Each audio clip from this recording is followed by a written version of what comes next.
Today we will talk about disorders of paroxysm. So paroxysm disorder. So what will happen? There are two group of disorder in paroxysm, mainly two group. One is related to paroxysm biogenesis. So when there is paroxysm formation is defective here. And then second disorder is enzyme deficiency. Okay, isolated enzyme deficiency. So in paroxysmal biogenesis disorder, we will talk about Zellweger syndrome. And I have added a spectrum. So this is Zellweger syndrome, a spectrum disease. And then second is rhizomelia chondrodysplasia punctata. You can see RCDP. So rhizomelia chondrodysplasia punctata. And Repsum disease, isolated enzyme deficiency, Repsum disease, and X-linked adrenoleukodystrophy. When we call leukodystrophy means loss of white matter, degeneration of white matter. Remember this. So adrenal means adrenal gland is also involved, adrenoleukodystrophy, and it is X-linked. So we will talk about these two disorders. So this disorder is self-explanatory, and this Repsum, just remember RA and RAN. RAN for retinopathy, ataxia, and neuropathy. Retinopathy, ataxia, neuropathy. So this, if you remember this RAN, so Repsum disease is done. If you remember this adrenoleukodystrophy, this X-linked adrenoleukodystrophy is done. So only this is the presentation you can see. We will explain little bit. I will make you this understand. This also I will make this understand. But this is done. Now this Zellweger syndrome, rhizomelia chondrodysplasia. I have already told you that this disease is also self-explanatory. I will tell you how. Rhizomelia means short-lived. Chondrodysplasia means the epiphyseal cartilage, that the bone growing cartilage has problem. It is dysplastic. It is not well developed. Cartilage is not well developed. That is why the hand will be small, limbs will be small. So this is called chondrorhizomelia. Rhizomelia because of chondrodysplasia. So it is also self-explanatory. Manifestation is self-explanatory. We will talk about Zellweger syndrome also. So these are the disorder of actually all, wherever you see this will be the disorder of paroxysm. I am talking complete disorder of paroxysm. So let's see this. So let's talk about the paroxysmal biogenesis, how paroxysmal biogenesis happens. So what happens is these two slides I have dedicated for that. You don't have to go into detail. Just I have tabulated so that you will have a complete picture. So this ribosome, this is cell. Just see, this is cell. Okay, I'll write it here. So this is cell.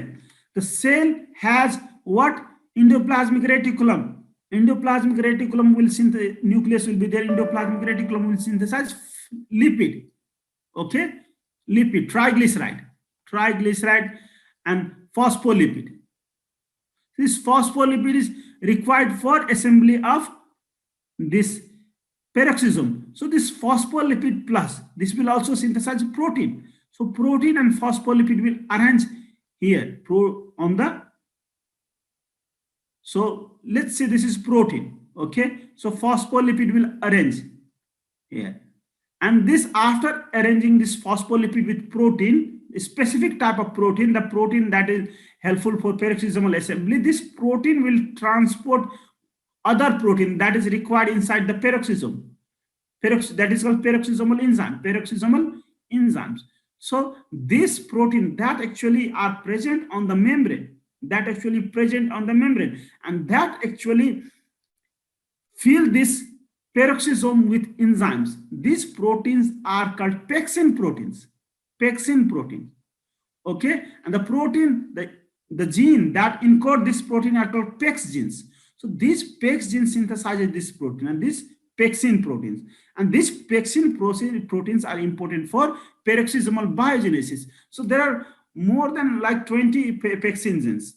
I have shown here, you can see 26 number. So I have shown here, you don't have to go through it. Many have different function. You can see how this pexin 5 is binding this protein, and it is transporting through this transporter. And this peroxisome will be rich in about its enzymes. About 50 enzymes are there in peroxisome, and these enzymes perform different function. Now I'll tell you, if this is defective, any of the protein is defective, what will happen? The peroxisome will be empty. And if empty peroxisome and plus peroxisome number will also be low. In the cell, peroxisome number will also be low. Empty peroxisome and low number of peroxisome will be there when these pexin genes are defective. When these genes are defective, there will be pexin proteins or pex genes is mutated. There will be very low amount of enzymes, no enzymes inside, empty. And then the number of peroxisome in cell also will be low. So this is the condition that happens in this condition. Zellweger syndrome, peroxisome will be empty and peroxisome will be low. So these two conditions have low peroxisome number and low peroxisome number and empty peroxisome. Remember that. And that is the risk that will be responsible for many various problems.